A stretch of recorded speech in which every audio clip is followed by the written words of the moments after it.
welcome to another episode of No Such Thing as a Fish, a weekly podcast. This week coming to you live from Perth in Australia.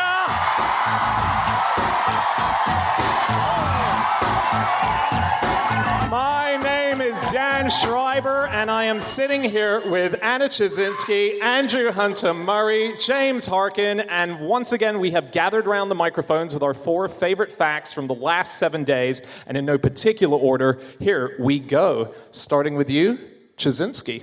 Yeah, my fact this week is that in the 1960s, Brazil and France almost went to war with each other over whether lobsters crawl or swim. What a just war it would have been. Whose side are you on?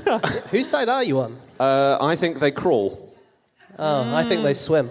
Yeah. Well, I will see you on the battlefield. Okay, no. I assume they do both, right? Yeah. The classic Switzerland in the corner.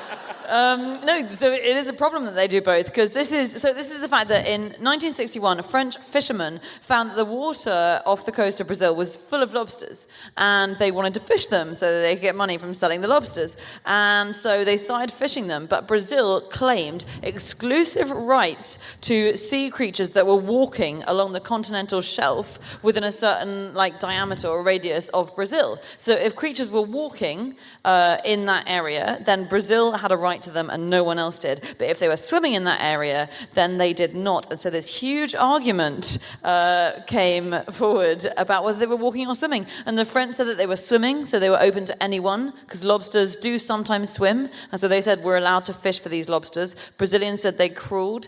There was actually, I think there was a moment where the Brazilian admiral of the Brazilian Navy said that if you're saying that lobsters swim, you're also saying that a kangaroo would be considered a bird when it hops. That is fighting talk. But it really came to blows. So there was this huge debate, and eventually Brazil said, France, can you please go away? These things are crawling. And France refused and had a destroyer ship accompany their lobster boats, a warship. And in response, Brazil mobilized its warships, including an aircraft carrier.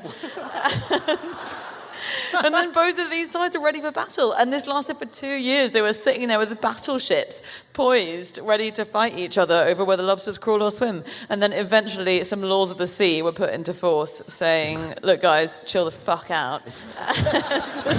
So the official wording on the law. It was, yeah. And, war didn't happen, and rights were granted to Brazil because of a fishing act. And it was okay, but we were pretty close, guys. Wow. Yeah. It seems to me that countries are always going to war over fish. Are they? Things living in the sea. So there's been a turbot war between Canada and Spain, a crab war between North and South Korea. There was an oyster war between Maryland, the state, versus pirates.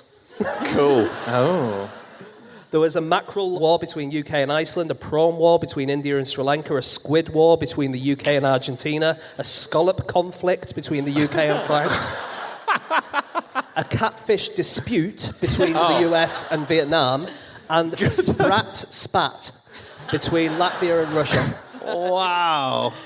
That's amazing. God, fish are real troublemakers, aren't they? And so on lobsters, which I believe this was about, so the Caribbean...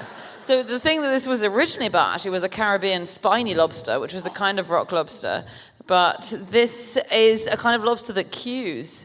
So a very British brand of lobster, but when they migrate, they form orderly single-file queues. So they migrate seasonally because they want to get away from cold water. And these are the most precious lobsters on that coastline. And they cling to each other and form an orderly queue and move single file. Each rests its antennae over the sort of arse of the lobster in front. And they move like a conga. That's so exciting. The lobster conga. Yeah. Yeah. I read that in North America, back when the European settlers first went there for the first time, there was so much lobster in the water that they would wash up onto the shore in piles 2 feet high. Like a tsunami, this tiny tsunami of lobster. Tiny and delicious. I've got a fact about putting lobsters into the sea. which is a thing that sometimes people do. So this was in Britain in 2017. 2 Buddhists were fined £15,000 for releasing 700 live lobsters and crabs into the sea off Brighton. And they did it as a life release ceremony, which is a thing you might want to do if you're a Buddhist. And unfortunately, they weren't native, and they had the potential to destroy ecosystems. And the government had to try and catch them again. Only 323 were recovered, so there are still about 400 out there. Yeah. This is a real problem, though. This has happened in Australia as well, genuinely, and in America. So it's the Fang Sheng ceremony. It's a Buddhist ceremony which is about returning life to where it's meant to be, but it's always returning non-native creatures to an unfamiliar habitat, and they always wipe out local ecosystems. And yeah, so it happens with lobsters in Australia and in China, America. Do Buddhists have like the equivalent of a confession booth that they go into? Like, forgive me, monk father. I don't know what it'd be. Lama? Forgive me, Lama. Forgive me, Lama, for I've sinned. Yeah. I tried to save a life, but I've destroyed an entire ecosystem. That's 12 reincarnations that you've been deducted. That's how it works. You know PETA, the people for the ethical treatment of animals, we've discussed them a few times, and they kind of suggest that people might want to do this thing as well, which they call lobster liberation.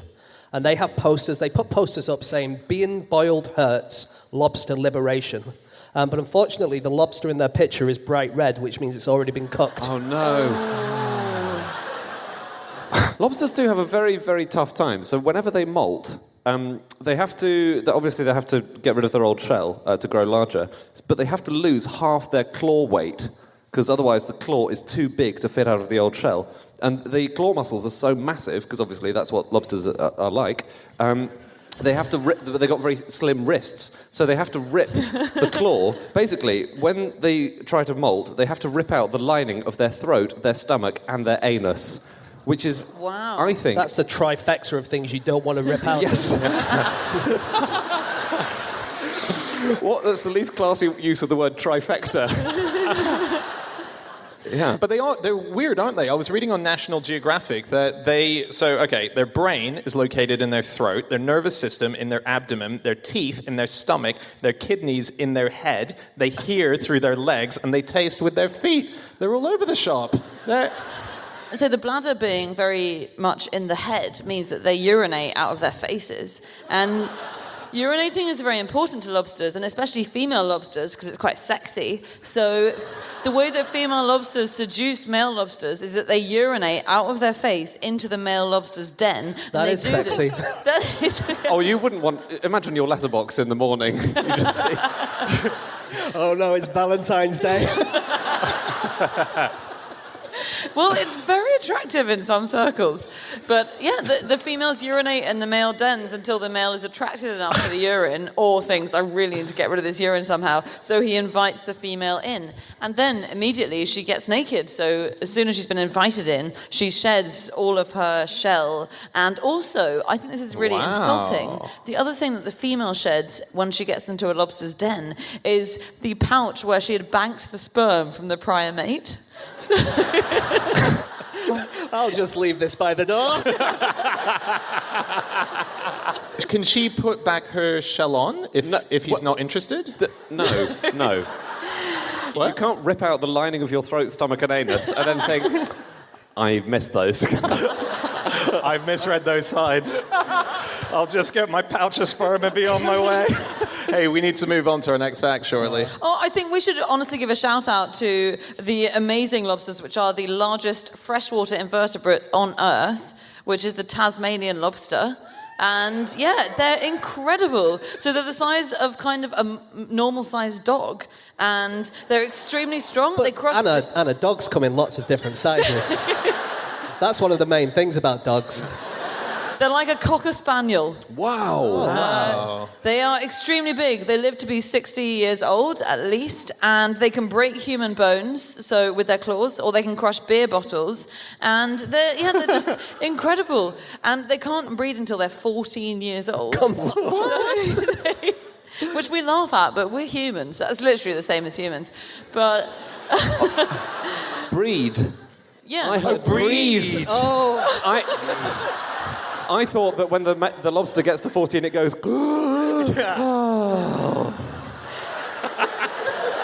That's better. Fittingly, it does make that noise, but it's a completely different reason. Okay, it is time for fact number 2, and that is James. Okay, my fact this week is that in 1350, there was a man called William Stand-Upright. And he annoyed everyone else in his village so much that every single one of them moved away. Wow. He sounds awesome, doesn't he? Do we know anything about what he did?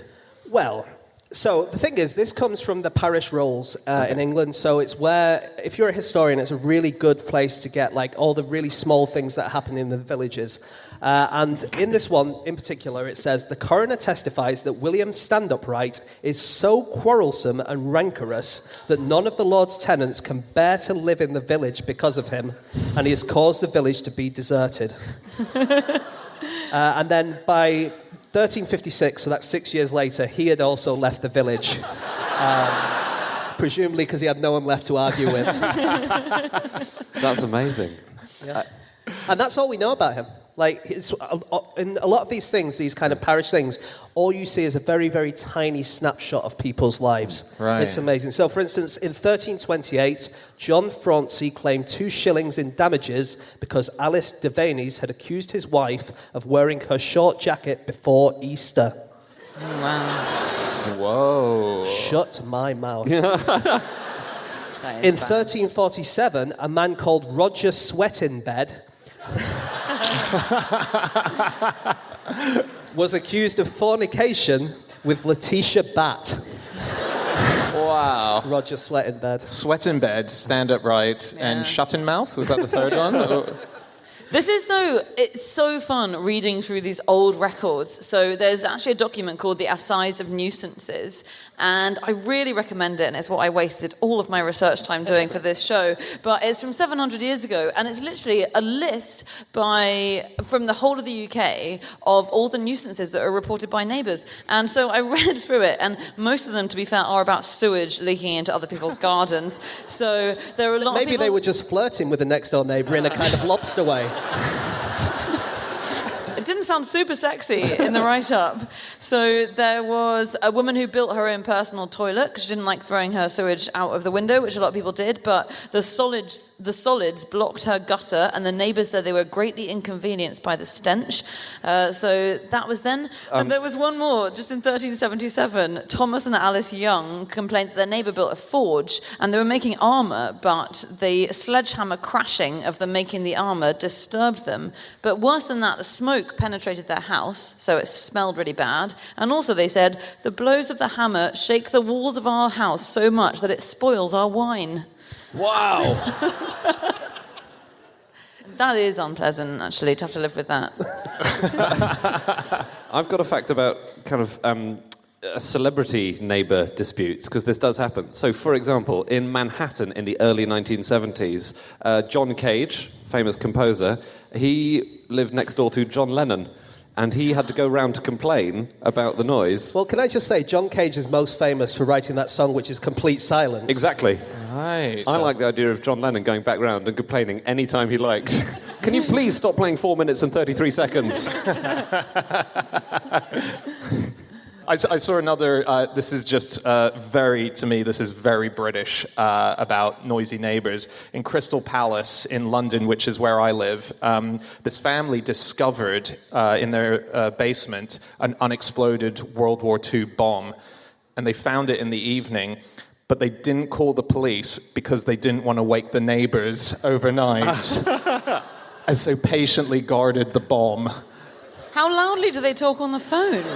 They just didn't want everyone to be evacuated because they might be blown up by a World War II bomb. To be honest, if the World War II bomb has lasted 60 full years, it's probably going to be okay for an extra 12 hours. That was their logic. And Imagine if it had one of those timers counting down from 60 years ago. We've overset this one, but one day. But there are often sort of surveys done about the items that people find most annoying in neighbours, and they include hot tubs are annoying because people are making a lot of noise in hot tubs when they're in them, barbecues, automatic solar lights. Trampolines are a very common cause of complaint, and I like this from the Guardian newspaper, who commented that trampolines are complained about because they allow the neighbours' children to spy on you on an intermittent basis.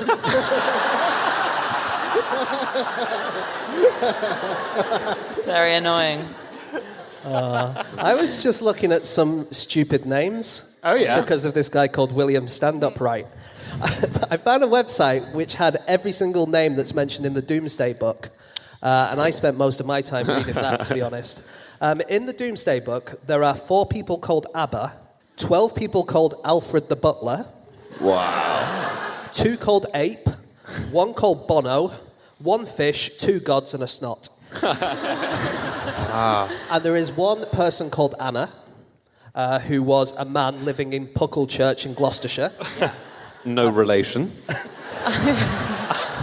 My past is not supposed to be delved into. That was in my contract. There were no Dans, no Andys, and there was 1 James who lived in Cockfield in Suffolk. Really? Wow. He actually is a relation. I looked up a few names too. So I found that in the last decade, several dozen people have named their daughters Unique. And I also looked up some medieval ones as well, and just on the origins of rude words, there's in the Middle Ages, the early uses of the F word, the word fuck, meant to hit something. So there is a man in 1290 whose name was Simon Fuckbutter. He probably worked in dairy. There's a really cool Twitter account which is called Name Curator, @NameCurator, and it's an account run by an Australian called Ben Osborne, and Ben Osborne just puts just his favorite names that he's found. So a couple that have gone up on the site, these are all real people. Dick Passwater is one guy who was a NASCAR driver in the 50s, so Dick Passwater, and my favorite, a guy called Hans Off. And he's a former submarine official. What was he called? Dick Passwater? Yeah, Dick. And he was a NASCAR driver, because there was also another NASCAR driver at the same time, or maybe the following decade, called Dick Trickle. Oh, yeah. And he's one of my favourite people, because Dick Trickle, he was an amazing motor racing driver, but he liked to smoke. And they changed the rules and said you weren't allowed to smoke anymore because you had to wear helmets and you couldn't smoke while you were wearing your helmet. And so what he did was he drilled a hole in his helmet and he smoked with putting the cigarette in there. Wow. And so for QI, I always wanted to ask the question, why did Dick Trickle have a hole in his helmet? Beautiful. Didn't make it past the censors, did it? No, never made it past the producer. Do you know what Shakespeare means? Ooh. Just is it like literally shaking a spear? Well, according to a book that came out in 2014, which is the Dictionary of Surnames, it's written by a couple of professors, and one of them said that the medieval surname Shakespeare is probably an obscene name originally for a masturbator. No. Whoa. Yeah. Really? He's a masturbator. Hans Off. I think it was pretty hands-on. I was on Ancestry.com, and Ancestry.com has been listing surnames that have gone extinct. So obviously the ones that, like Stand-Upright, I believe, will have been extinct. So ones that have recently gone extinct include Chips, Temples, Rummage, Southwark. So those, they've seen that there are virtually no new members who are being born with the surname. And on the endangered list, and what counts as an endangered surname is so rare that less than 50 people in England and Wales have them. So this is for England and Wales. Included on the list is Mirren, as in Helen Mirren, Nighy, as in Bill Nighy, and Bonneville, as in Hugh Bonneville. Oh, really? All three leading They're actors. endangered species, basically. Yeah. It's all of our solemn duty tonight, if we can, to mate with Helen Mirren, Bill Nighy, or Hugh Bonneville, depending on your preference. Form orderly queues. Okay, it is time for fact number 3, and that is my fact. My fact this week is that the man who invented the Australian labradoodle deeply, deeply regrets it. He is so sorry that he did that to all of us. This is a guy called Wally Conran. Wally Conran, who's now approaching his 90s. He was the first person in a mass sense and is credited with creating the trend, which started in the 80s, of the cross between the Labrador and a poodle. And what he hates is it kind of took off and it became a celebrity dog, and Jennifer Aniston has one, and crown princes around the world have them, and it became such a fashionable dog. But to get the specific dog, there's a lot of breeding that needs to happen, and he thinks he's created the Frankenstein that has set off all these people experimenting with different breeds and so on for designer dog. So yeah, he's very sorry. He asked me to say he's very sorry. I thought one of the reasons that he was sorry was because the whole reason the labradoodle came to be was because he was asked to create a guide dog for a woman whose husband had a dog allergy, and so by merging those two, they're anti-allergenic. So you're not allergic to them. And I thought that one of the reasons that he didn't like the labradoodle is that it's advertised as a hypoallergenic dog, and yet a lot of people now breed them without actually testing whether or not they are. So I think quite a small percentage of them now are non-allergenic. But he is definitely against all of this kind of crossbreeding, I'm pretty sure. Yeah, he said, I just heard about someone who wants to cross a poodle with a Rottweiler. But that is a thing. That's called it's called a Rottle, also called a Rotty Poo, a Rotty Doodle, or a Rottweiler Poo. Yeah.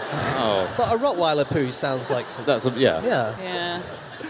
Yeah, you can get a cockapoo. That's a cross between a cocker spaniel and a poodle. A shih-poo, which is a shih tzu and a poodle. Yeah, a biche poo, which is a bichon frise and a poodle. A peekapoo, which is a Pekingese and a poodle. No, Yeah. Stop it. I mean, it does sound like they do it just for the names, doesn't it? Yeah. Yeah, there's a Schnauzer Scotty cross called a Schnotty. Yeah. There's one other fun cross, which is a cross between a Shih Tzu and a Jack Russell, which has two names, but one of them is the Jack Shit. Have you guys? There are some other dogs that went extinct, or dogs we don't have anymore. Yeah. So, have you heard of the Salish wool dog? No. The wool dog was a dog you could shear, and then you would wear their coat as your coat.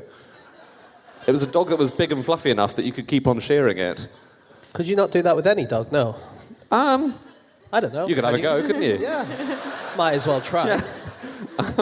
There was. But you know, like why poodles have those stupid cuts of hair that they have? No. Like, there's a proper reason behind it, and that is because they're originally to collect stuff from water, and if they had this kind of really bushy hair, and they would just get wet and they'd get heavy.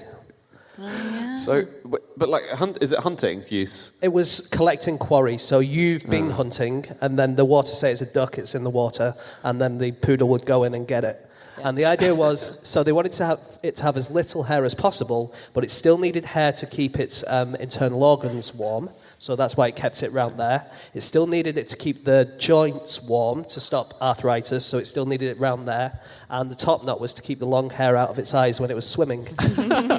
Wow. And it is a water dog. So the word poodle comes from the old German pudel, doesn't it, for puddle? Yeah. Because it was best at going into water and getting ducks out of it. But do you know the best thing about a poodle these days, when they're often shown in dog shows, is the thing that you're striving for is for them to be square. So squareness is the thing you strive for most above all things. So the Westminster Kennel Show allows two styles of poodle. It's not too many. They have continental and English, like breakfasts, and the English one is a much greasier dog. Yeah, but who's going to pay that much for a continental? Yeah, true. The continental is absurdly it's so overpriced. But there are two styles of poodles that are allowed at these dog competitions, and they're judged on squareness. And if properly square, the area from their breast to their bottom has to be the same as the area from their shoulder to the ground. And it's very precise. So in shows where poodles are being shown, they have to be really groomed very well, and groomers work with only the finest scissors, apparently. And the best poodle scissors are made in Japan, and they cost more than $600. Dan, it sounds like your samurai scissors. Yeah. Yeah. My dad he's a hairdresser, and so is my mum. And he bought, when he was young, a pair of scissors that were forged in the fires of Mordor. Yeah. They are samurai scissors. They were made by samurai. And you said that on the show, and we really did not believe you. Yeah, and then I showed you the article where he was in the newspaper. It's true. I mean, it's still him going, samurai scissors, but they're so sharp because they're made by these samurai that when you're a hairdresser and you have your scissors, you need to get them sharpened every 2 or 3 years. You go and do it. My dad takes them every 2 or 3 years, and they say to him, there is nothing we can do for you. They are as sharp as the day you bought them. Samurais. Wow. I've got a fact about dog mentality assessments. If anyone's up for that. Yes, please. It's dog mentality assessments in Sweden. Oh, no. So there's a Swedish association which has to assess how relaxed and calm a dog is, and it uses this thing called the dog mentality assessment. And what it is basically a haunted house for dogs. So they make a dog walk along a long path in some woods, and then as it walks along, they play a gunshot sound. They play the sound of a metal chain being creepily dragged along, and then suddenly a ghost appears. What? Is it a dog ghost? No, it's a human ghost. It's a person covered in a sheet with a plastic bucket on their head. And they test how calm or aggressive the dog is. What? So are they doing this because it's like a seeing dog? I think they're doing this because they have time on their hands. Like if it was like a blind person. I think it might be to assess in that kind of in working dogs the aggressiveness. Yeah. Right. Wow, that's exciting. I have a couple of things on. So the main headline fact is the inventor regretting his invention. I found a few other people who've regretted their inventions. So Tim Berners-Lee, inventor of the World Wide Web, he really regrets, originally when we all had to put in a web address, HTTP and so on, he regrets the 2 forward slashes that you do because... See, that's the best bit. I agree, James. I had great fun. I wish there were more, but... I sometimes put an extra one in just for fun. Exactly. Hours of fun. And... So the 2 forward slashes on it were just completely useless. Didn't need to be there. He just put them in because, like James and I, loves a good forward slash. And they had no purpose at all. And he regrets that. He's publicly spoken and said, I'm very sorry. I didn't mean to do that. Okay. Yeah, I think people thought they did, coders at the time. I mean, they did serve purpose in certain code, didn't they? And so he assumed they were useful. Yes. But then it turned out later that they weren't. And he said the countless hours of human labor and time spent typing those 2 keystrokes. Oh, what would we have done with the time? I could have watched The Wire. Okay, yeah, I'll never watch The Wire because of Tim Berners-Lee. Hey, we need to move on to our final fact soon. Guys, got anything before we do? The Queen is very responsible for dog crossbreeds. Is she? Our Queen and yours, guys. Don't forget. Hers was one of the first crossbreeds, as the BBC put it, to infiltrate the kennel club because she bred Dachshunds with Corgis, and she insisted on her Dorgie being in the portrait that she had done with her in the 1970s, in 1975. And quite sweetly, the secretary of the Kennel Club at the time, that judges all of these things, said that, look, the Dachshund was evolved to chase badgers down holes, and Corgis were evolved to round up cattle. So if anyone loses a herd of cattle down a badger hole, these are just the dogs to get them. Okay, it is time for our final fact of the show, and that is Andy. My fact has a content warning. This bit's rude. Okay, cool. Oh, unlike that lobster bit we did earlier. Oh, yeah. So my fact is that the word shit-faced originally meant having a very small face. So if you said, I was absolutely shit-faced last night, it just means all your features are bunched up right in the middle. It's because it comes from the word chit. Yeah. You hear that. It's a very old-fashioned saying. You hear it said sometimes, a mere chit of a lad. Yeah, or whatever. like a chitty as a little receipt or something. Exactly. Like that. Yeah, it just means like a small thing. So the first usage that I've been able to find is 1622, where there's a child described as a peaking chit-faced page. It just means small face. I think we should bring it back, don't you? Yes, I do. There are loads of words for being drunk, but there are very few for having a small face. Imagine if the band The Small Faces had originally called themselves The Shit Faces. This is a weird thing, but last night Andy said to all of us, who do you think has the smallest face out of all of us four? And I forgot we were doing this fact. Oh, is that why you were Is that doing why that? you It's not, asked? it's not consciously why I asked. Because you were called Pinhead at school, weren't you? Yeah. But as I pointed out, pins, famously, have very large heads relative to their body. So let me tell you, the joke was on those guys. Nice one, shitface. I was looking up other false shit words, basically. So there's the word shittle, which means inconstant. So like a shuttle, it means back and forwards, the word shittle. So you used to play badminton with a shuttlecock. No way. Yeah. Really? Wow. Way. Shite poke. Shite poke. Yes. Sorry, I just don't like you, Andy. Oh, sorry. No, shite poke was an old word for a heron. Wow. And the reason was because people thought that herons defecated when taking flight. Which they do sometimes, but not Do all they? the time. Yeah. There was a guy in the 19th century who wrote the Dictionary of West Somerset in 1875, and he said that the 29th of May is shit sack day.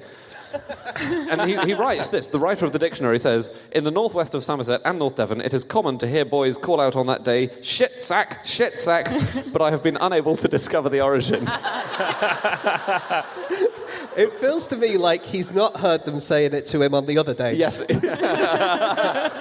There's a 3-volume dictionary of slang called Jonathan Green's... Jonathan Green is the guy who wrote it. He's a genius. But I looked up peculiarly Australian shit slang words. So I don't know how familiar... These might be... Everyone knows them. So for example, I'm so hungry I could eat a shit sandwich, only I don't like bread. There's to take the shit with the sugar, which is to accept that one must have both bad and good experiences in life. And my favourite is, you don't know whether you want a shit or a haircut. Which is, you're stupid. That's what that means. I think it's possible to want both of those things. True.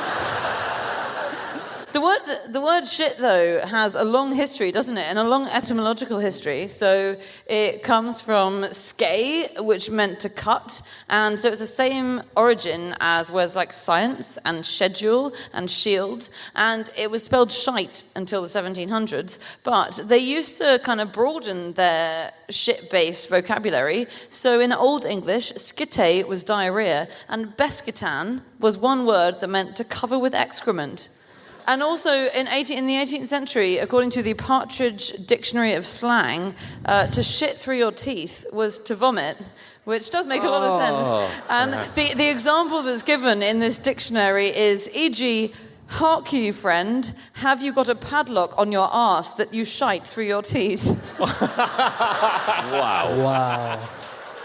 I have some swear words which are not at all rude, but they are awesome. These are incredibly rude in the languages that they are in, okay? So, for example... So we're going to alienate not just the English-speaking world of this podcast. Yeah, the Swedish, the Romanians, and the Japanese had better buckle up when they're listening to this.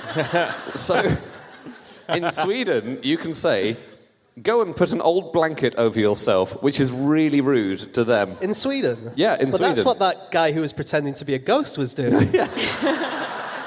So, in Japan, you can say tofu no kado ni atama wo butsukete shine, or hit your head on a corner of tofu and die.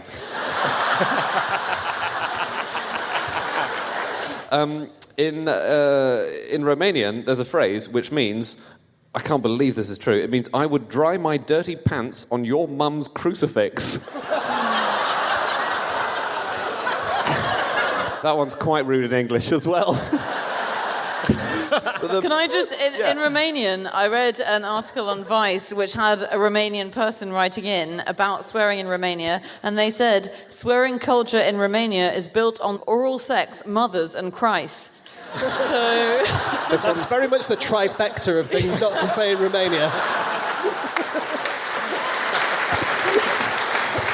Okay, that is it. That is all of our facts. Thank you so much for listening. If you'd like to get in contact with any of us about the things that we have said over the course of this podcast, we are on our Twitter accounts. I am on @Schreiberland. Andy? Andrew Hunter M. James? At James Harkin. Jasinski? You can email podcast@qi.com. Yeah, or you can go to our group account, which is @NoSuchThing, our Facebook page, No Such Thing as a Fish, NoSuchThingAsAFish.com. There's so many No Such Things as a Fish things you can go to, but the website does have all of our previous episodes. It has our tour dates and everything, so head there. We will be back again next week with another episode. Guys, you have been awesome. Thank you so much. We'll be back again. Goodbye!